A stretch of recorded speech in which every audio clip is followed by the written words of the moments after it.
Plusieurs choses ont été dites sur ce plateau. Vous avez donc le temps de réagir.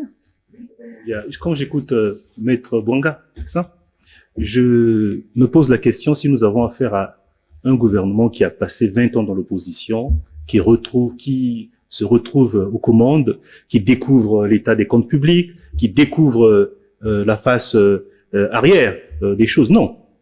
Monsieur Collin Bakosé est au gouvernement depuis 11 ans peut-être, c'est ça? Il a des collègues qui ont peut-être 19 ans dans le même gouvernement. Je crois que 2/3 du gouvernement ont été reconduits. Non, je considère que nous sommes dans la même situation, une même poursuite des promesses qui n'ont pas été tenues, de l'échec collectif d'un gouvernement. Je précise que en ce moment, dans Brazzaville, pas que dans Brazzaville, une bonne partie du pays, nous avons une pénurie de carburant. Vous voyez, ça c'est le concret des Congolais.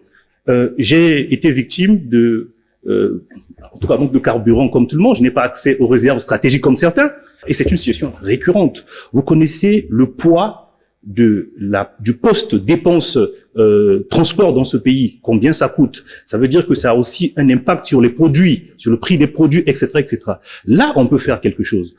Je disais tantôt au départ qu'il nous faut changer de logiciel. Ce logiciel d'aller à Paris, mobiliser le patronat français ne donnera rien. Nous allons revenir ici dans quelques années pour en parler, ou même dans quelques semaines, quelques mois. Il n'y a pas de problème. Ce qui est certain, là où on peut quand même travailler sur le quotidien, sur la proximité. Ce Covid nous a quand même habitués, en tout cas amenés à nous rendre compte sur le plan collectif et international que, vous voyez, la proximité, la chaîne de valeur longue, un produit qui était conçu aux États-Unis, avec des pièces qui viennent de Maroc, montées en Chine, ça ne marche plus dès lors que les frontières sont fermées. Il faut revenir à des choses qui sont censées. Cette économie folle, mondialisée, doit s'arrêter. Mais ça doit nous interpeller que d'aller à Paris.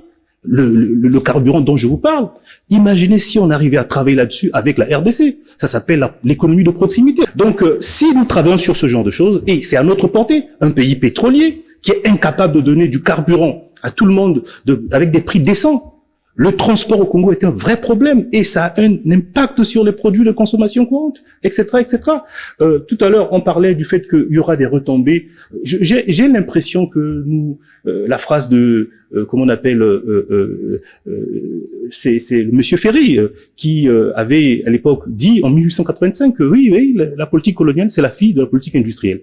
J'ai l'impression là que le MEDEF a trouvé la relance de l'ambition industrielle française en mobilisant cet aspect. Il y a des résidus dans ce patronat français qui considèrent que le précaré, c'est là où on vient chercher, on vient prendre, on ne construit pas.